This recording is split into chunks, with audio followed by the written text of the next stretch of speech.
episode 250 of Board Game Blitz, a podcast about all things board games that you can listen to in less time than it takes to put all the ornaments up on your Christmas tree. Board Game Blitz is sponsored by Grey Fox Games. This week, we are celebrating a big podcasting milestone. We'll be answering questions from our fans in honor of our 250th episode. And now, here are your hosts, Ambie and Crystal. As I mentioned in the intro, this is our 250th episode of Board Game Blitz. Woohoo! Such a big number. It is. I'm still very happy about the fact that when we started the show, we started doing it bi-weekly, not weekly, Yeah. because I don't know if we would still be doing the show if we had tried to do it weekly, because there have been periods of our lives, which we'll get to later, that I think maintaining a weekly schedule would have been impossible through. But the bi-weekly is just... it's just slow enough that, even when stuff hits the fan, we can still podcast, usually. Yeah. Yeah, I remember we started it, bi-weekly, and we're like, oh, if we're able to have more time and, it gets easier, then we can move to weekly, because we were thinking we were going to be moving to weekly, maybe, and then things got more busy. Yeah. So, yeah. Life always seems to get in the way. And I mean, for podcasters who do put out content on a weekly basis, who aren't doing it for their job, I honestly don't understand how. And I'm also glad that we didn't end up going with monthly, especially because of the short format. I don't think monthly would have been enough for us to really find our voices as quickly as we did and to grow our audience in the ways that we have. So I basically what I'm saying is I think we did everything perfectly. And we're perfect. Yeah, we're perfect. We're awesome. And that's it. It's so funny. We've talked over the years about random encounters with fans of our podcast, but most of the time we are obviously not celebrities. In the real world, nobody knows who we are. But I will say that just yesterday on Facebook, I commented on a post in a Facebook group that is not at all related to board games. It's a Star Trek related Facebook group. It's I can't say the name because it's a curse word, but it's Star Trek poop posting, if that makes sense. But not the word poop. So it's a funny Star Trek post group, and I commented on something that was not related to board games, and somebody replied to my comment and was like, "Are you Crystal Dax from Board Game Blitz? I love your guys' stuff." And I was like, OMG. Yeah, just in a giant Facebook group of Star Trek people, somebody recognized my name, which still honestly blows me away at this point. It's weird to get recognized it's fun, but I still don't expect it ever. Yeah. So for this episode, instead of doing a normal topic, we solicited questions from you, our audience, in a bunch of different places, and we're going to be answering those questions. We like to do a Q&A episode, I'd say once, every maybe 2 to 3 years, probably, something like that, and we're due, basically. So we are going to be answering your all's questions throughout this episode, and if there's anything else that you all want to know, you're always welcome to message us or post something on our social media or Discord channels. We're obviously happy to answer questions anytime, but we're going to answer a whole bunch of them right now. All right, first question is from Heather, who asks, what 3 to 5 episodes from the first 250 are the most memorable to you? That's a really good question. There are some things that immediately come to mind. For me, at least, I would say our first episode is memorable just because we were all scared and terrified and didn't know each other. But that seems kind of like a gimme answer. I love the 2 episodes that my mom was on. And in one of those, your mom was also on the show with us. The Mother's Day episode with both of our moms is truly one of my favorites. That was a fun one. Yeah. It was. It was so warm and cozy and just I don't know. I really loved it. And a lot of our episodes where we've had guests or other people join us for the podcast have been a lot of fun. And almost basically anytime your boys have joined us, Ambie, those are very memorable for me. I love your boys and I love hanging out with them. So those are always a blast. I think one memorable one for me was it episode 5 or something? I don't know. It was our first guest was Suze Sheldon. We talked about Gen Cant. So that was like memorable as our first guest, first like interview thing pretty early on. Yeah. And we were scared because if it was just She the was a three of us, it'd be celebrity. screwed up.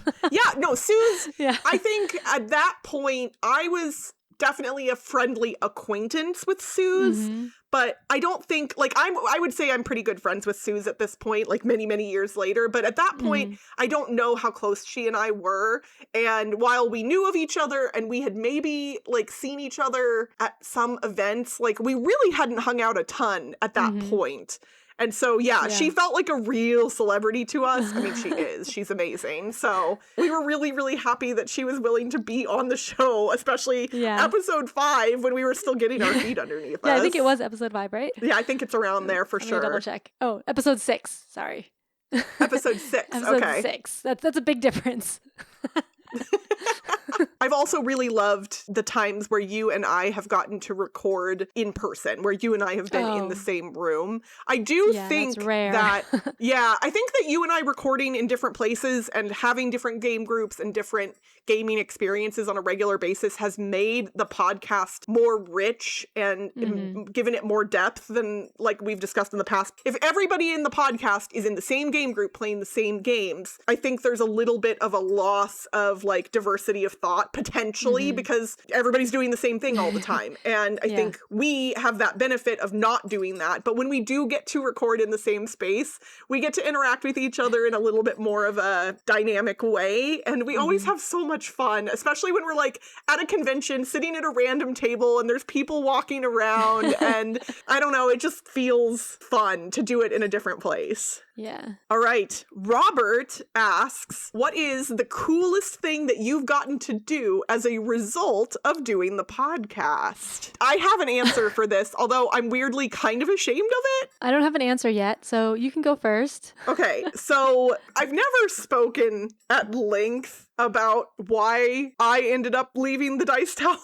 and I'm not going to now. I'm not spilling tea on this podcast, but I am still grateful for the opportunities that being part of the Dice Tower network afforded us at one point. And the year that I worked with the Dice Tower at Gen Con, I got to go out to a group dinner with some members of the Dice Tower and Trey Parker, who is famous for having created South Park.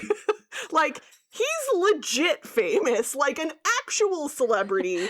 And he's also a very, very enthusiastic hobby board gamer. And if anybody ever has watched South Park, they've noticed there are real board games in the background a lot of the time. And that's because of Trey. It was a really, really interesting and fascinating dinner. Trey was a very exuberant and interesting person to talk to and get to know a little bit. South Park and Trey's content are also a little problematic in a number of ways and have been over the years. So like there's a whole bunch of nuance and layers to how I feel about this, but I still think getting to have dinner with a real celebrity is probably one of the coolest things that has come from doing this podcast. I don't think I can beat that. I mean, it was luck, right? Like, it's not like I was selected for this, whatever. Like, they were like, oh, hey, we're going to dinner. Do you want to join us? And oh, by the way, Trey Parker's going to be there. And I was just like, okay. Yeah, but I can't think of anything now. I mean, I've met a lot of board game celebrities, I guess. Oh, yeah. So that's cool. Have there been any games that you like got to see or try before they came out that like kind of felt special? Well, so the thing is, like, I do the podcast and also videos. So I think a lot of the stuff that was special was more because of the videos I do than the podcast. Like, I did a lot of videos on 18xx games. And so I was like the 18xx person for a while. So I got to like people in the 18xx community knew me more. And I got to see, like, I met Josh from Grand Trunk Games. He made the new Shikoku 1889 version. And so I'm friends with him now. And like I helped him with that new version and like got to see all the prototypes and stuff. So that was cool. But that was probably because like I was making videos about it. I will say that I think you and I have both become friends with people who are definitely famous in the world of board gaming. Mm-hmm. And I'm eternally grateful for some of those friendships, like especially with some of the game designers and other people that we've met over the years. I'd say Jeff Engelstein has become a really good friend of mine. Like whenever he and his wife come to Vegas, like we go out to dinner and we hang out, and like Jeff is one of the smartest people I know on the planet. Like he's so smart, and his books are really awesome, and his content is always really cool, and he's just a huge nerd in like the best way possible. So I think being able to forge friendships with other really interesting people who just happen to also be in the world of board games is so magical. And I'm just infinitely grateful that the podcast has basically given us that opportunity. I mean, would it have happened otherwise? Maybe. Like if we'd gone to a board game convention and met, like I maybe would have forged some of those friendships anyway.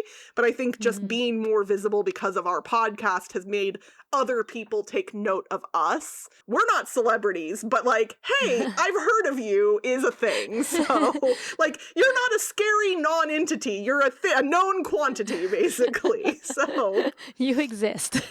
Yeah, you exist in a good way. I mean, I called it when Rich Sommer was still doing his board game podcast, Cardboard. I called in one time because it was a live stream. Like he live streamed his podcast and had people call in live. And I was on my lunch break from work one time when he went live. And so I called in and he was like, "Oh, Crystal from Board Game Blitz?" And I was like, Rich Sommer knows who I am. Like Wow. Rich Sommer was on Mad Men, y'all. Like he's also like legitimately famous, and he knew who I was from the sound of my voice, and that blew my mind. Wow. I still never gotten to meet Rich in person. We were supposed to meet up at BGG Con years ago, and then he didn't end up going that year, and I've just never been able to meet him in person, but I hope to someday, because he's also a delight. All right, next question is from Avron, and they ask, what game or games has your opinion of changed the most? Was it overplay, opponents, otherwise that prompted the change? So I guess this That's is a really in the good past question. 10 years. Yeah, we've been doing this for 10 years, so a lot of time has passed. I think I've done a weird 360 on what most people would consider to be a modern classic board game, and that is Seven Wonders. When I first was really growing my collection, which was around the time we started the podcast, I owned Seven Wonders and I played it semi-frequently. And then, I don't know, like at some point, my brain was just like, I'm bored of this game. I don't like it anymore. And it wasn't that the game was bad. I didn't want to play Seven Wonders anymore. Like if somebody was playing Seven Wonders, I was like, no, thank you. Not interested. And I've completely come back around now. I think Seven Wonders is a very elegantly designed game. And over time, and as I've become a more knowledgeable and experienced board gamer, I've been able to see the elegance in it, I think, better and enjoy the experience more. And I'm not quite sure how I went on that journey exactly, but it happened. And I just recently tried the new Seven Wonders dice, and it is also very good. And it just makes me want to play regular Seven Wonders more too, because it's just a really solid game. I actually never played it that much, so I'll believe you. Okay, good. I'm glad you trust me after 10 years. So what about for you? I was actually looking at our About page because that was written before we started the podcast and hasn't been changed. Oh my gosh, is it still the same from the descriptions? I think the descriptions might be the same, but I think a lot of my likes are similar. It's just I don't play as many. I used to like thematic Euros a lot, and we actually started the podcast before I got into 18xx games, so that was kind of like a thing too. Yeah, that happened I discovered alongside 18xx the podcast. games alongside, yeah, and then kind of started playing those more than Euros, but I still like thematic Euro games. There weren't as many back then when we started the podcast. Thematic Euros were a rarity. Now there's more of them. But then I haven't played 18xx games in a long time now, but that's more like a time thing. I haven't played any heavier games at all. I also don't play 2-player games as much anymore, and we used to play that a lot. But it's not that I don't like them. So my opinions of the games haven't changed. It's more like my life has changed. Your my ability to engagement play with different types of games has changed. Yeah. I mean, that's the case for me too. I don't have as much mental capacity for board gaming that I used to, and the pandemic had a lot to do with that. everything post-pandemic for me mentally has been different. And so I find like at conventions, I can usually like hunker down and like get into it for a few days, but then I'm exhausted afterwards. I think maybe that's just because I'm old now. I don't know. Like we were so young. Like that, I was 30. No, I would have been 31 when we started the podcast, which seems bananas to me now. All right. Nyobari asks, what was the best movie of the last 10 years? I made a list. Oh, you did? I haven't looked at what came out in the last 10 years. I had to make a list because there have been a lot of good movies, I think, that have come out in the past 10 years. And I have a few that I especially love. I don't watch that many movies. So for me, it's probably K-pop Demon Hunters, because that's like definitely my most watched one. It's really good. Yeah. I really liked it as well. I like the songs a lot. I like all the, so yeah, I tend to like musical movies. Like I like Disney movies a lot, but I like all the songs in K-pop Demon Hunters. All of them are very catchy and good hits and stuff. So a lot of times there's like a couple songs that I don't like as much in musical movies. That's really not the case in K-pop Demon Hunters, and that's why that's at the top of my list probably. I will say that I think at this point when it comes to visual media, I'm more of a fan of television than I am of movies, and I really like that prestige television shows have really come into their own over the past like 15 years or so. I think, there were some really good shows prior to that, especially on like HBO and things, but I think Breaking Bad was kind of the show that really like broke things open for television in a way that hadn't been done before, that people realized, like, it feels like movies used to be the thing actors wanted to do, right? And now people want to do prestige television. Like, it's a big deal to be on a really good television show. So while television, I think, has my heart for the most part, there have been some amazing movies. I know that Nyobari only asked for movie, but I'm going to give you a bunch. My favorite movies from the last 10 years. My favorite movie of all time came out in the last 10 years. So that's number one for sure, and that's Arrival. Yeah, that was good. Yeah, that was in the last 10 years? Okay. Yeah, it was in 2016. And then next up for me is Everything Everywhere All at Once, which I adore. Oh, I also like Crazy Rich Asians. Oh yeah, Crazy Rich Asians is on my list too. That was great. Michelle Yeoh is just like a goddess. I love her in everything. I used to be really like kind of scared of and wouldn't do horror movies, but It and It Chapter 2 are both actually really legitimately good movies. And I'm now watching the television series It, Welcome to Derry, and loving it as well. Like, they're really good shows and movies. So, and then Inside Out technically came out in 2015, so I'm counting that. Disney. But this is the end of 2025, so like, does that count as the last 10 years? I don't know. Okay. 10. I'm counting it. It's 10 years ago was 2015, kind of. And then my last movie is just one that has my heart. It's a rom-com, and it's called Last Christmas. And I don't know how many people saw it, but I love it so much. And I can't tell you why, because it'll spoil the movie. So if you like Christmas movies and you like good rom-coms, I recommend it, but I can't tell you why.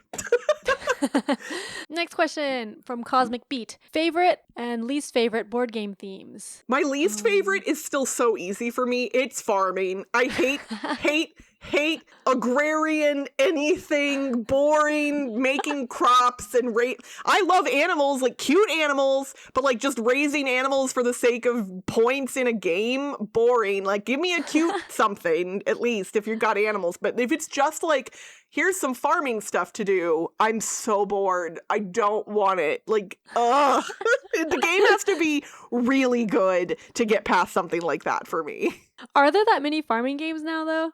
I don't know. I don't know about now. I'm just saying any game that where like, even if it's like a light card game, like there have been some games that came out, with like veggies and other things. And every time I see one of those, I'm like, there's so many things in this world that you could pick that aren't a bunch of vegetables. Can you please? Like, I don't want more games with vegetables. No more vegetables. I'm going on strike. I think my favorite board game theme is time travel. I think I've talked about this before. Time travel is cool. Time travel is very cool. Like, usually, like, the game has to be good, too. So, I'm not as into, like, that's just, if it's just theme and, like, that's the only pitch, then time travel is like, ooh, that sounds cool.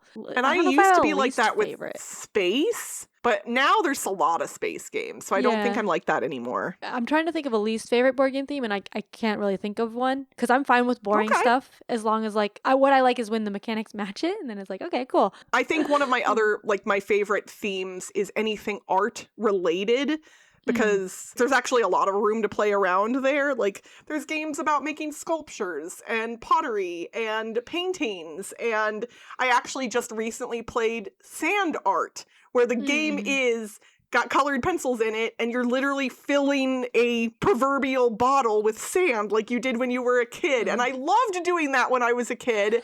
And so I was so excited about the theme, and then the game was fun too. And that kind of stuff really gets me excited because it feels different than other games. You know, anything that's unique too, like anything that I'm like, oh, I've never heard of that in a game before, that will always get my attention. Yeah, we've talked about that before too. We love a unique theme. For sure. All right. So Andrea asks, how has the tech side of making podcasts changed for you from your first episodes to now? It's changed quite a bit. We've gone through like multiple changes. So our first episode, we had 3 people. Cassidy used to be a co-host too, and we talked on Skype.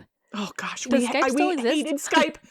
It does, I think, but like Skype was never good. It just was really like kind of the only option at the time that like it was like free. Free option, And so we would record in Audacity, which we still do. Although I use Dark Audacity now because Audacity got bought out by like some other company, and I didn't like the changes that they made. But yeah, so then we each record on our own end, which we still do, and I would record a backup audio on Skype. So then we changed from Skype to, we did Zencaster for a bit, right? We did Zencaster, yeah. And then it started being paid, and then we went to and we're Zoom.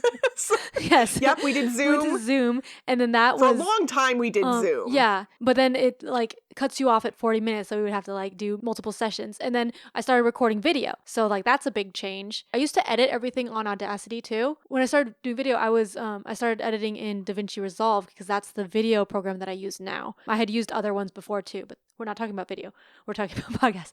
So like with my YouTube stuff, like I started using DaVinci Resolve and I got comfortable with that, and I realized that I can probably edit the audio of the podcast in the video decently because I was like getting comfortable with editing video in it. And so I was like, okay, we can record video. So we started doing that on Zoom, and then now we use Discord or Video Ninja, OBS Ninja. I'm using OBS to record now instead of Zoom because I was like, oh, this won't have the 40-minute cutoff, and I can just record in OBS the videos, and that works. Yeah, it definitely works. That's most of the tech side. The website and stuff, Toby made. So we're self-hosted. We haven't changed that at all. Like Toby like made some hosting thing, and he made the website, and I haven't changed that either.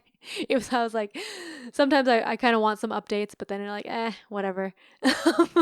I know, it's really, the only thing that kind of has bummed me out over the years is other podcasters who use third-party hosting services will have like all these cool stats that they know like where their listeners are from and how many people are listening in this country and wherever else, and we just don't know. Like we can look up some things, but we don't have the type of analytics that like yeah, Toby has some stats and stuff, but then he hasn't saved it for like all of the 10 years. And yeah, like he has to look it up and tell me, and then I like don't ask him because it's not that big of a deal. But yeah, those also cost money and we're cheap. Yeah, because we can be. Like there's no we've always kind of been of the mindset that like we're not gonna pay for something if we don't need to. And yeah, that has generally worked out okay for us. Although, yeah, I did pay for the full version of DaVinci Resolve. Oh, yeah, another thing is I'll also do like a transcript now. I use like the automatic captioning stuff, and then I read over it because sometimes it doesn't get it right. It doesn't understand us quite perfectly. Yeah. I think one time, like, the caption was just, like, some bad words. I'm like, wait, we did not say that. Like, good thing I'm reading over this. Well, and us switching to having video as part of the podcast was a change that came because of the way Ambie was editing, but I think also was spurred by the way the podcasting landscape has also evolved in the time we've been doing the show. Like, podcasting was a very well-established thing when we started the show in 2015 or 2016, but video podcasts weren't really, like, most people who were podcasting were just doing the audio, and now there are a lot of podcasters who their primary way of distributing their podcast is on YouTube, and like that's kind of where they put their content. And we didn't start there, but we realized that there was some value to be had. And so, although of course our separate YouTube channel for the podcast has like almost no followers compared to our regular YouTube channel still, because you put all the awesome stuff, like your video content, on the regular channel, which makes sense. And I had split those up before because YouTube didn't do podcasts back then, and it was like killing our channel. So YouTube. Anyway. YouTube's algorithms have been a thorn in our sides in a number of ways over the years. And that, I mean, honestly, like, you got to roll with the punches when it comes to that stuff. And that's, we thankfully had never really had aspirations to turn this into a career. The hobby is a little too niche for the space to be populated by a lot of people. There are people who make board game content for a living and are successful at that, but it's a rough living, even for the people who are doing it well. Like, nobody out there is getting rich off board game content. Obviously, we don't necessarily care about being rich, but like, you know, worrying about where your grocery bill is, how your groceries are going to get paid for is a real thing. And so I think we always were just like, no, we're going to have real jobs, and then we'll also do the podcast. Okay, next question from Uncle Gramps. If you could pick one underappreciated or lesser known board game that you would want people to know about, what would it be? Well, you and I have talked endlessly about Rosetta, the Lost Language, and I still contend that game is not known by enough people, and there are lots of people out there who would really love it. It's not for everybody, but there are lots of people who don't know that game who would love it. Yeah, and for me, I've talked about Tragedy Looper before, and I've made videos on it, but that's like my lesser-known board game. It's a time loop, heavy deduction game, so it's definitely not for everyone. But for the people it is for, it's really good. If we're looking for something approachable, the one that I tend to bring out over the past few years is Queens, To Be or Not to Be. It kind of just fell to the wayside during the pandemic and is a really, really fun game with like tetramino pieces, and you're picking flowers and attracting bees to them and making honey, and it's tile laying, and it's so, so, so good. Every time I teach it to people, they're like, I've never even heard of this before. And then they are like, oh, wow, this is really fun. So it's one that I think people should keep an eye out for. Oh, and he also asked, who would your dream guest be for the show? Now, this is one of those things where, are we saying dream as in would be like amazing possible for board game content, or we just want to meet them, or, you know, like there's a whole bunch of different angles. Because like, I think there are some legitimate celebrities who are board game adjacent who would be fun. I want to pick somebody that seems gettable, right? Like within the realm of possibility. And so I am going to say Brennan Lee Mulligan, famous for Dropout.tv content. He is a board gamer. He's literally the voice of the board games in the game Date Everything, which cracks me up. Like, you can date everything in the game Date Everything, as the title suggests. That video game? Yeah, the video game Date Everything. Okay, I've heard of that, yeah. He is the voice of your board games, like when they come to life. And I think he would be a really fun person to interview, or even Sam Reich, who is the CEO of Dropout. Like, I know he's a huge super nerd too. I think he would be really fun to talk to because he's smart and nerdy. I think those guys would make for some amazing guests. I guess Neil Patrick Harris is... Ooh, yeah. For the puzzle stuff too, especially. Yeah. So, like, I also want to talk to him about how horrible Box 2 was. Genuinely. I want to question Neil and be like, come on. Yeah, so, like... Box 1, it might be possible. He's made Box 1, Box 2. He likes magic. He likes escape rooms. He's been on Escape This Podcast. He's been on a lot of escape room podcasts. So, if we, like, started talking about more escape room stuff, then maybe we got him. And yeah, I know he's done a lot of, like... He's done some of the escape room board games, too, because I remember seeing his name in the credits of one of those that I talked about. I mean, like, I think it would be a really neat interview too, because like I watched Doogie Howser growing up, and I loved How I Met Your Mother, and so I'm familiar with like Horrible's his work outside of gaming. Yeah. Yes. Oh my gosh, I haven't thought about Dr. Horrible's sing-along blog in so long. Now I want to go rewatch it. Okay, Nayabari asks, what question do you wish you got asked during these AMAs? I think this was mostly a joke, but I don't know if we have any specific things that we're hoping for when we solicit questions from people. We want to give you all the opportunity to directly engage with us. Like, obviously, I mean, you can do that anytime in our Discord or whatever else, but we like having a little bit of a less structured way to have a conversation sometimes that isn't just around board games. So this gives us that chance. Yeah, and I can't think of a good question either, just like I can't think of good answers sometimes. So just your any answers question are always great. But like any question that I know the answer to would be a good question. All right, Gameritis Guy asked, what has been the most surprising thing that has happened in the last 250 episodes? So many episodes to think back through. I actually think I have a decent answer for this one. Really? And it relates to something that we discussed before we recorded episode 1. So that we're bi-weekly? No. So we already mentioned all the tech stuff earlier and how we record 2 different versions of our audio, basically. Oh, yeah.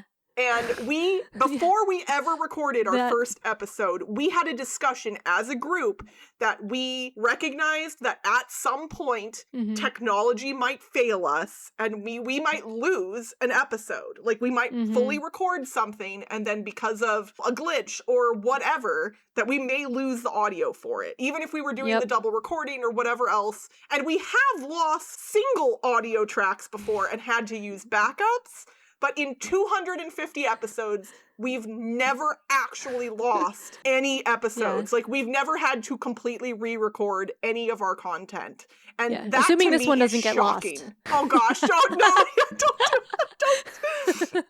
I honestly, like, Ambie, I want to give you credit for that because you're the one handling a lot of the, like, technical logistics. And so obviously I think you deserve a lot of the kudos here, but we were just terrified of losing our audio, I think. And so we were very diligent. And that's not to say that podcasters who have ever lost content weren't diligent. I'm not trying to say that, but I've definitely almost very lost it deliberate. a few times. Like, we've come close. I think one time, instead of saving, I just exited. Oh yeah, I remember that. And then you deleted I was like, it. oh no, but then I had the backup, so. Yeah, we've come close, but we've never actually lost any content, like, in its entirety. And for 10 years and 250 episodes, that seems impossible, honestly. If you had told us 10 years ago that we would actually succeed, we would have been like, hell no.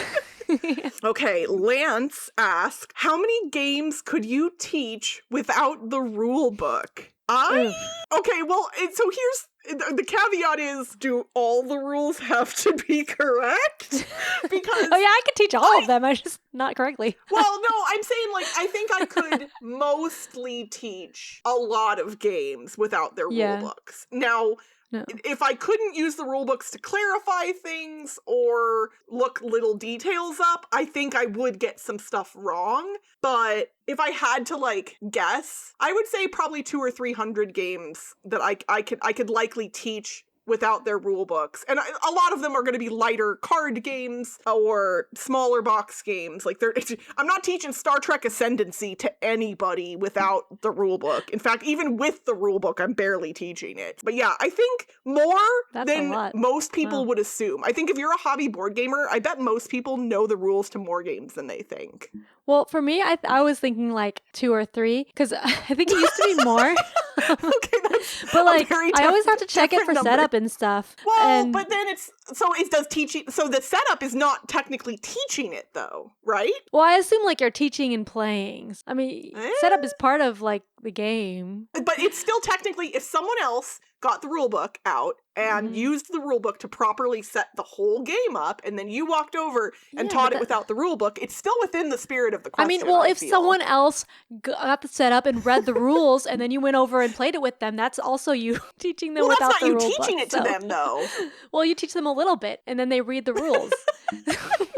So, For me, my definition is that I would have to also set it up. And I used to know it for more, but like I haven't played a lot of those games, so I'm like rusty on a lot of them. So like the Mind, I'm pretty sure I could do it, but like I know like the setup was You could absolutely. lives per person, could- but then I forget like 8 or 12. It might have it on the card, so maybe. But like You could yeah, so totally. something- You'd remember once you got it out. Maybe. It depends. Like the I different have number faith in of players you. and how many how many levels there are per player. That's the thing. I think I could do Bomb Busters right now because that's like the game that we've been playing a lot. Yeah. Lance also asked, what's been our most gifted game? As in, which game do we gift to others the most? For me, this is my first adventure, Finding the Dragon. I think I've talked about this on the podcast before. I've also made videos about it, but this is a choose your own adventure, like RPG type thing for little kids. They don't have to be that little, I guess. But I read it to my kids when they were 2 years old, and it has like 3 pages. You flip it and you let them choose. They point and pick which one they're doing, and then flip to that page, or like flip that page over and see what happens. They really loved it, and other kids like it too. And so like I've gifted it to a lot of people, like when their kids are 2 or 3 or whatever. That's been a successful gift. I think Just One has been a game that I've definitely gifted to a lot of people because it's approachable and super fun, and I've introduced people to it and they've liked it, and so then I'll gift it. And Strike, I've also gifted to a number of people, usually after they've played it with me. But yeah, basically, if people play one of those games with me and have fun with it, I'm like, okay, now here's your own copy. Yeah, I think like for those other games, like most of the time we give away a lot of our old games and stuff, but not like multiple copies of the same game because usually we don't have that. But yeah, the reason mine was a kid's game is because like I tend to buy gifts for children more often. Yeah. All right, the final question is from TazCat24. What milestones have gone by for you in the last 10 years? Oh my gosh. A lot. Do we want to like do all of yours and then all of mine, or what? Or How do you want to do chronologically? it? Can we chronologically? I don't okay, know. I don't know. Well, so like I got married before the podcast started. And then I was like, me too, but I don't have anything to do now. I mean, like, well, because like I did my wedding, I planned my whole wedding and stuff, and that was very busy. And then I was like, I have all this free time now. So then started a podcast. I mean, yeah, so what year did you get married? 2015. Okay, so, and I had gotten married in 2014. And so then, yeah, both of us were relatively newly married and then went, yeah, we're bored. Let's start a podcast with some strangers. And so that was the beginning. And then, I mean, I've moved multiple times. When we started the show, Cassidy's daughter was an infant. Oh, yeah. She Like, was born at and the then we time. started, yeah. And like so just she a got few older. months after. Yeah. So Cassidy's daughter started growing up, and we got to see the cuteness of that. And then Cassidy stopped. She left the show. Cassidy left the show after a I don't couple of remember. years. Yeah. Like 2 or 3 years couple after we years. started, because life just got a little bit too busy for her, and we still love her, even Makes though sense. she's been gone for now a way long time. We still get emails occasionally. I think there's somewhere on the internet like that still has all 3 of our names, because we still sometimes get emails addressed to all 3 of us, Well, even though she hasn't been on the show in forever. Our site has her on the About page, but it says former host. Oh, but people might not pay attention to that Yeah. part. Yeah. And then your boys were born. Yes.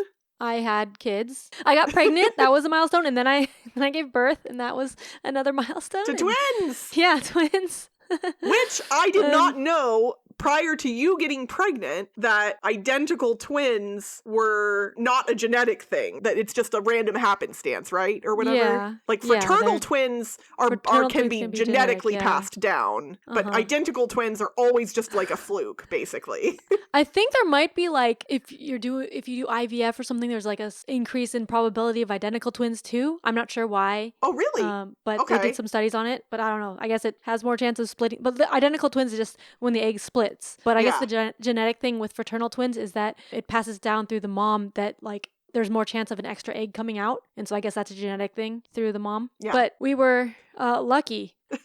I mean, I can tell your boys apart, and I'm always so proud of it, like when I know who is who. And they have very distinct personalities at this point, Yeah. but like, even when they were still pretty young, when I first, I was like, ooh, I know which one is Kevin and I know which one is Roy, I was so proud of myself. Because I never wanted to screw it up, because I knew that those boys would correct me. Like, your kiddos Yeah, are on the they do. ball, and they would be like, no, I was like, I'm not going to mess it up. So then 2020 happened. Yes, that was big. 2020 was a really big year, especially for me, and not like, I mean, the pandemic was huge for everybody, but I, in 2020, also got divorced and moved into my own house that I purchased by myself, which was terrifying, but also really exciting. And getting divorced was obviously not like a happy thing at the time, but it ended up being a really good thing for me and my life. And it allowed me to reconnect with somebody from my past who is now my husband. Yay! I got remarried literally last month. Milestone. So yeah. So I'm now 40 years old and on my second marriage. But yay! But both of my nephews were also born in like the past 10 years. Like my nephews have been growing up and learning board games. And when I've been visiting them, you moved, your boys started school. Yeah. Like they've been growing too, just like everyone else has been growing. All these kids keep growing. And it's both like sad and wonderful at the same time, because they're so cute when they're little, but then it's also really neat to be able to have like actual conversations with them too. Yeah. They're cute, but like hard when they're little.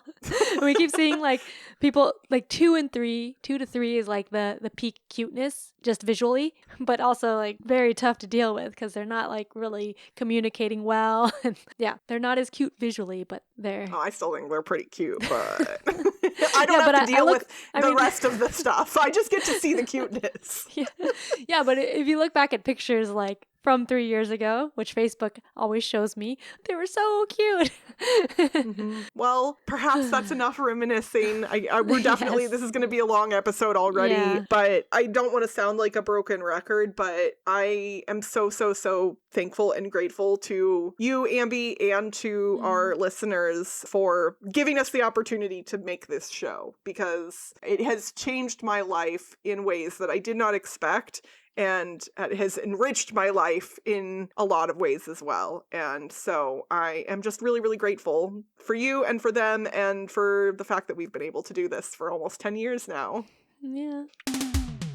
And that's it for this week's Board Game Blitz. Visit our website, boardgameblitz.com, for more content and links. This episode was sponsored by Grey Fox Games. Late pledges are still available for Vampire Survivors the board game. Don't miss your opportunity to be the bullet hell in this amazing new game from Emerson Matsuuchi. And don't forget to pick up some last-minute holiday gifts at greyfoxgames.com, where Blitzketeers like you get 10% off your entire cart, including exclusives when you use the code BLITZ10 at checkout. Join the Blitzketeer community on Discord for game nights, discussions, and more by following the link in the show notes. Support the show by leaving us a rating and review on your podcast provider. And if you like us a lot and want to support us monetarily and get some cool perks, check out our Ko-fi at ko-fi.com/boardgameblitz today. Our theme song was composed by Andrew Morrow. Until next time, 525,600 bloopers, 525,000 minutes so dear, 525,600 minutes. How do you measure a podcasting career? Bye, everyone! Bye! Semi-frequently. I'm gonna sneeze. Hold on. It was like, okay, it was stuck. It's gone. We might have had that many bloopers. Probably, honestly. In 250 episodes, we've had 525,600. Yeah, that sounds about right. Yeah.